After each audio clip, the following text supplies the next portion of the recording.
Blanchefleur en France. La reine Blanchefleur a traversé la France. Les champs étaient déserts, les bois étaient flétris. Les villes, où les enfants jouaient sans cri, sombres, avaient un air de deuil et de souffrance. Tout le long des chemins, elle regardait fuir une succession de plaines dévastées, terres à l'abandon, maisons inhabitées. Son bonheur maternel n'osait s'épanouir. Elle avait dans le cœur un besoin de sourire. Partout sur son passage, elle voyait les gens détourner leur regard de ses yeux indulgents, et des poings se crispaient qui semblaient la maudire. Et voici qu'elle est presque au bout de son chemin. Cette nuit sous la tente est enfin la dernière. Demain, elle tiendra sa fille prisonnière dans ses bras, sur son cœur, sous ses lèvres. Demain.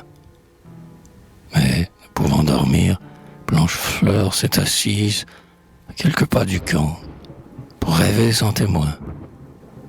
Pleine de sa tristesse, elle regarde au loin les étoiles trembler dans la brume indécise.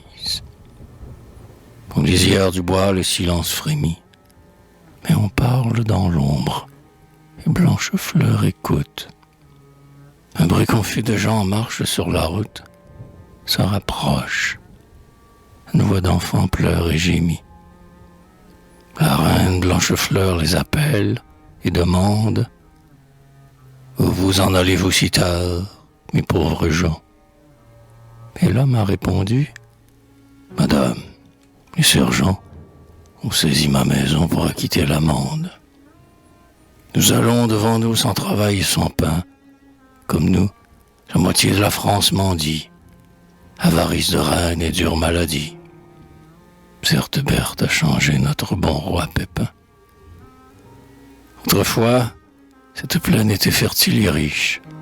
Aux étables, le soir, rentraient de longs troupeaux. Mais on a tant sué d'argent pour les impôts qu'on se croise les bras au bord des champs en friche. Puis, à la porte, un jour, l'huissier heurte du poing.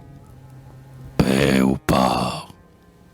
On s'en va, la tête et les mains vides, tandis que les petits enfants, bouches avides, pleurent de faim dans l'ombre et ne comprennent point. Et Blanchefleur songeait. Seigneur, est-il possible? Non, ce n'est pas vrai. Cet homme souffre vraiment. Ma fille était trop pure et trop tendre.